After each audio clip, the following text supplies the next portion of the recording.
Hey friends, in this video we're going to talk about 4 steps that you can take in preparedness when the world seems really scary. Welcome to This Prepared Life. I'm Allison, where preparedness is about focus and intentionality, not fear. When the headlines get a bit scary, my inbox over on Instagram tends to fill up with questions, and I love this. Please always send me messages over there. But I get a lot of questions like, what are you doing right now about such and such event happening? Questions like, is there anything I should be doing right now about such and such event? How does this event change what you are doing to be prepared? And honestly, sometimes when I get these messages, I have to really think about them because I may not even know what event is currently going on in the world. I have seasons in my life where I just do not have space for news, for drama, for world catastrophe. I pull back when I need to, and I have zero worries about doing that. We aren't meant to be connected all the time. And that is step number 1. One of the things that you can do to stay focused when the world around you seems to be falling apart is to turn off the news, turn off the noise. Ask yourself, is this helpful or is this stressful? And if it's stressful, turn it off. Unsubscribe, unfollow, don't search that in whatever news search engine you use. Turn it off. I'm not saying bury your head in the sand and pretend that everything is rosy and fine. There's a difference between ignoring something and taking a step back and taking a break for yourself. If you find yourself getting incredibly stressed out as you see the news coming and you are feeling like I am never going to be able to be prepared for this, that is a great time to take a step back. Right now, the questions I am getting are pretty specific to tariffs and imports, Canada, Mexico, China. People are worried about the grocery store shelves, their budgets, and rightfully so. I went to the grocery store last night. I got some dairy, I got some fruit, I got some vegetables. We've been doing a lot of juicing lately, and it was insane. $125, and there was barely anything in the cart. I do not think any of us are not feeling the impacts of groceries on our budget. So honestly, for me, when I start getting these messages, sometimes I don't even know what's going on. But turn off the news, turn off the noise. That is step number 1. Step number 2 is stay focused. Small steps plus small steps equal big goals. This is not a journey that you are going to accomplish in a day, in a week, in a month. You need to remember that what you see in social media spaces, whether it's YouTube or Instagram or TikTok or Pinterest, that is the hard work of many years for some people. They did not accomplish that overnight. So don't compare your starting journey to the middle or the end of someone else's journey. Just stay focused and keep taking your small steps. Most events that I am seeing in news headlines do not change how I prepare or the daily actions that I might take for myself or my family. I just don't live my life that way. I don't live my preparedness that way. I am incredibly intentional and focused in my plans, in my strategy, and in my journey.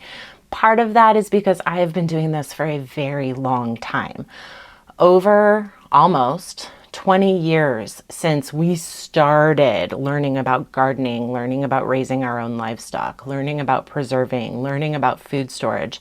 That's a long journey and a lot of hours, a lot of research, a lot of mistakes, a lot of learning experiences that we have had.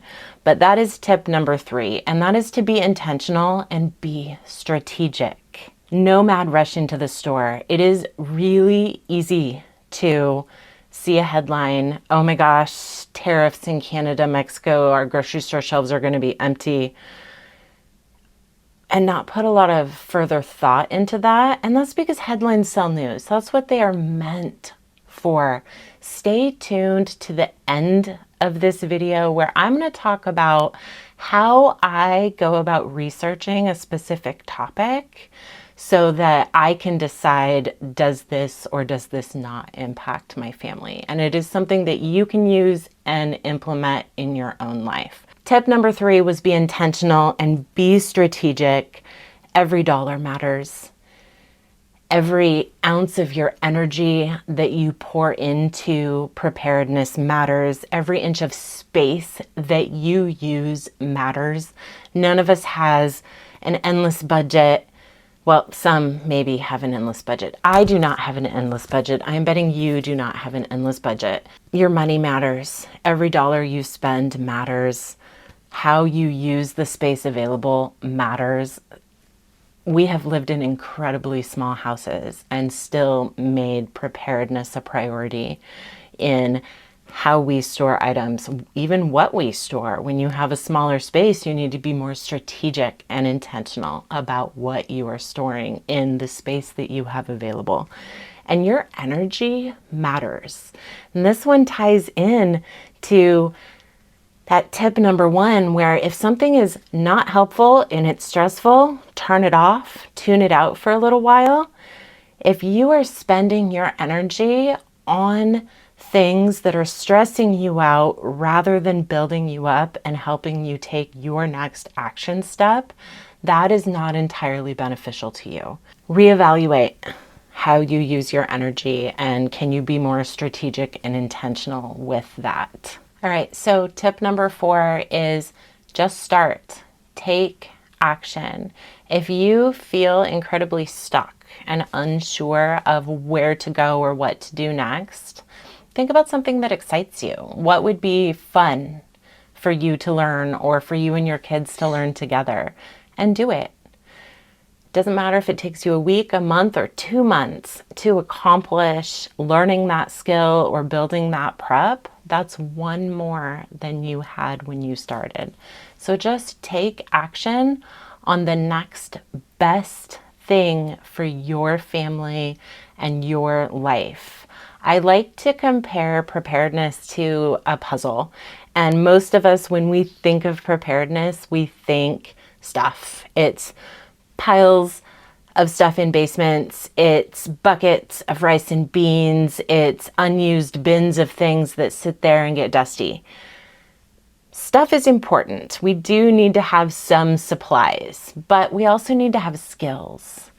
How are you going to use the supplies? If you don't know how to use these supplies, if you don't have the skills, then some of these supplies are not going to be very helpful to you. And then a third piece of the puzzle is community, because none of us can do this alone. So building relationships with family, with friends, with neighbors. And at the center of that puzzle is your family, because your family is the reason why we do this. So let's talk a little bit about how I stay intentional and I stay focused when the world seems to be a dumpster fire around me.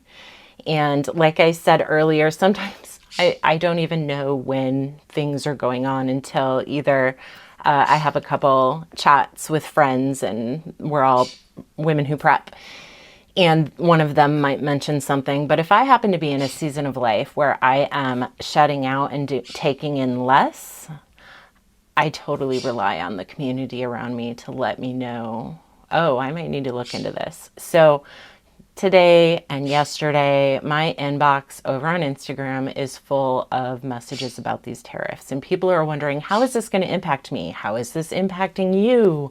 What are you doing? Are you changing anything? Is there anything you're going to go out and buy? And I spent some time this morning really kind of diving into that a little bit. And I'm going to walk you through kind of what I searched, what I read, how I pieced some stuff together. So let's disclaimer this message with, I am not a trade expert. I am not a financial expert. I am not a political expert. I don't have access to any information that you also don't have access to. And I just happen to be really good at digging deeper and finding information and not letting myself get emotionally overwhelmed as I am researching and learning. Not that that doesn't happen, because it very much does. It happens quite often. And then I take a step back and take a break and come back to it later, because it's okay to turn it off if you're overwhelmed. So that said, I'm a wife, I'm a mom, I'm a woman. I love being in my kitchen. I love food storage. I love everyday preparedness. And I am so passionate about helping you to be prepared, not scared, because we are not meant to live in a place of fear. It's not healthy. But that place of fear is where most of us start our preparedness journey. And you aren't alone if you are feeling fear, if you are feeling concern, if you are feeling worry. That is normal, especially when headlines are screaming at us, because that's what headlines are meant to do. They are meant to create a reaction. Headlines, news, social media, it's all reactionary. Reaction sells, drama sells. So while those things are okay, you shouldn't stay there. Here's how I don't stay there. So my process when I see news and I want to figure out, is this possibly going to impact me? Is this possibly going to impact my family? Is this possibly going to impact my local community? Those are all areas to think about, because something might impact your town or your state, which may then impact your family. And so kind of maybe piecing some of those things together is also part of just this puzzle and this kind of rabbit trail search for information. The first thing I do when I see something maybe coming up in the news is I kind of just pop the phrases I'm seeing either in headlines or on social media into a search engine. Use whichever search engine you want. It doesn't matter, because we are not reading what is going to pop up first as educational. We are scrolling through it to get some specific bits of information. So then I'm going to scroll through maybe 3 or 4 articles that catch my eye and look for keywords. What are all of these things using? Because I'm not an expert in everything. Like I said earlier, I am no expert in trade and tariffs. I don't really have much information to pull from in my brain about that. So I don't really feel like, me just reading a news article is going to give me an accurate picture, because I don't even understand what some of those words mean. So I start looking for words that are being used often. If I don't know what they mean, I look up the definition. Like, I absolutely love that we have dictionaries in our hands at all times now, because just look up a word and see what it means. Or if you're unsure, look it up and make sure you know the accurate meaning of that word. Scroll through these articles, look for some keywords, and then what you're going to do is put those keywords into, open up another tab and put those into a search engine again, because that's going to get you further away from headlines and closer to educational resources. From those various sources, what words can you put together that you see them using consistently? So words that are being used often are the ones that we are going to use to dig deeper. So open up a new tab, search those words, ignore the headlines. Maybe you need to scroll down the page a little bit. And then what websites are coming up that could be educational or give you even more words, information, or phrases that you can search for. Start piecing together phrases, searching for these, and seeing what comes up.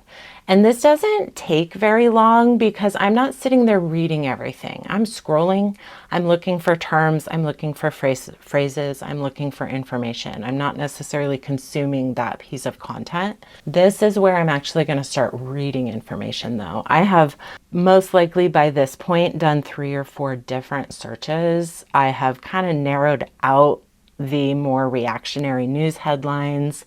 I'm maybe getting websites articles written by people in that industry, not reporters reporting on an industry. And I can start actually reading that information and asking deeper questions. So when I started researching tariffs this morning, and specifically I started researching tariffs with Mexico, Canada, and China, and I quickly realized that was just too big of a topic to narrow down.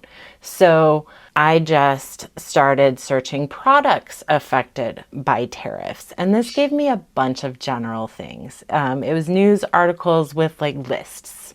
Here are the 10 items that are going to impact your family. And it wasn't super helpful. So next I searched US products, tariffs, Canada. And I thought this will weed that down a bit, but that gave me exports, which I wasn't looking for. I don't want to, I am very aware that Canada is pulling US items from shelves.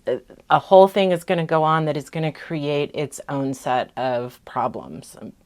But I'm specifically looking for what is going to create problems here in North Idaho for me and my family. So exports isn't what I wanted. I need imports. So, okay, let's reword this again. So I searched tariffs on Canadian goods, tariffs lists of products. And this website caught my eye because headlines catch eyes. Buckle up, America. And this article, I have no idea who this news place is, but it was a list of items that is possibly going to cause us more money. And I'm like, okay, automobiles, energy products, electronics. But the couple that caught my eye, because I geek out about food storage, were food and beverages and avocados. And it says the U.S. imports a substantial portion of its food and beverages from Mexico and Canada. The new tariffs are likely to cause price hikes in these categories. And so that made my brain think, what is imported? Some things I know.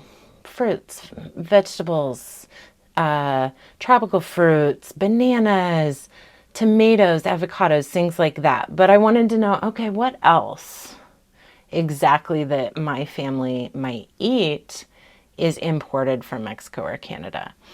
And so I searched U.S. imports, Canada food. And one of the things that tends to happen anytime I'm searching imports and exports or commodities, goods like that, is it speaks in a language I do not. I don't speak trade language. I don't even know what it's called. I don't have any clue what $194 billion of imports means for me or my local grocery store. The same thing with weight. Sometimes when you are searching commodities and imports and exports, it tells you a weight of, this many tons or pounds of this food is imported or exported each year. And while that's good information for a country as a whole, it's not super helpful for me as a household. So I need to kind of find information and flip that into information my brain is going to understand in a language that my brain is going to speak and be able to translate. So what do these numbers actually mean? So then I found this really great infographic and I searched, let me see, what was it? I wrote all these down because I wanted to make sure I could link all of the things I'm sharing with you guys. We're at Buckle Up America. I searched U.S. imports on Canada food, and I actually ended up at an extension office chart, and I love extension offices. They have so much information in them, but it was really old. It was from 2016, I believe. This extension office chart showed that a lot of goods imported from Canada are processed foods. And so my brain, because anytime I read a bit of information, I'm asking myself, how might this impact my family? And I'm like, processed foods. We don't eat a ton of processed foods. We do eat some processed foods. What kinds of processed foods are they looking for that they do import? And so further searching brought me to this really great chart about the top US imports and by their origin country. It is older. I think it's from 2022 or 2020. Let me look. Yeah, it's from 2020. So that is 4 years old, but I really don't think that in that short amount of time, it's gonna have changed that much. It's probably more. Though this is older, and again, it's in numbers that don't really relate to me. I mean, it says $2.5 billion of tomatoes from Mexico. And that's a lot of money, but how many of our actual tomatoes are grown in Mexico? That's the question that next popped into my head. So we're taking this big picture idea, and then we're going to dial it down a little smaller, and we're going to dial it down a little smaller, and we're going to dial it down even smaller. So I have gone from imports to agricultural imports to specifically now we're talking about, one import, which I'm talking about tomatoes from Mexico. So how many of our actual tomatoes are grown in Mexico? So I searched US ag imports and imports versus domestic production, because the US ag imports gave me a lot of ag is agriculture information, but it was again in that big picture dollar, big picture weight. And I wanted to know a further breakdown. So imports versus domestic production, now I'm getting some information I can use. So just as a side note, I found this really fascinating article from 2010, and I will again link it down below, but it said the US doesn't grow enough, import enough fruit or veggies to feed us. And I was like, that is so fascinating, but that's a rabbit trail for another time, and I'll touch on that in just a little bit. Okay, so we have searched US tomato imports versus domestic production, and it gave me a detailed picture. And now I know that roughly 40% of tomato production is domestic and roughly 60% is imported. Well, where's it imported from? Mostly from Mexico and Canada. And I'm using this as an example, but take this same concept of big picture to smaller picture to smaller picture to smaller picture and input whatever it is that you are wondering, will this impact my family? It's the same process no matter what the thing is. So if your family doesn't eat tomatoes, I'm not saying go search tomatoes, but what are you seeing on that import list that your family does consume? Is your family planning to buy a car next year? That's on the list. Dial that down further and see if that may or may not impact you. Do not read headlines. Do not rush to the store and fill carts. We are digging deeper so that we can do some research, do some planning, and be proactive, not reactive. Let's go back to that article that was from 2010, and it came up and it said, and I'm just going to read just a tiny little bit. Visit the typical large American supermarket's produce aisle, and it's easy to get the impression from extrapolating from all those fruits and vegetables that there's easily enough of those foods across the US to satisfy the daily requirements for health and nutrition. But that impression would be wrong. In a somewhat astonishing finding, to me at least, National Cancer Institute researchers on Wednesday said that the US only produces or imports half of what's required. Half, guys. Here's where my brain goes when I put all of these things together, and it goes to, you need to plant a garden. I need to plant a garden. Your neighbor needs to plant a garden. If the US can't import enough fruits and vegetables to feed our families, if 60% of the tomatoes are imported, if worst case scenario, Canada, China, Mexico, a year from now, we are still not getting goods imported from them. That's really unrealistic, guys. Remember, here at This Prepared Life, we focus on most likely, not least likely. Worst case scenario within this event, let's pretend a year from now that we are not getting fruits and vegetables imported from these countries.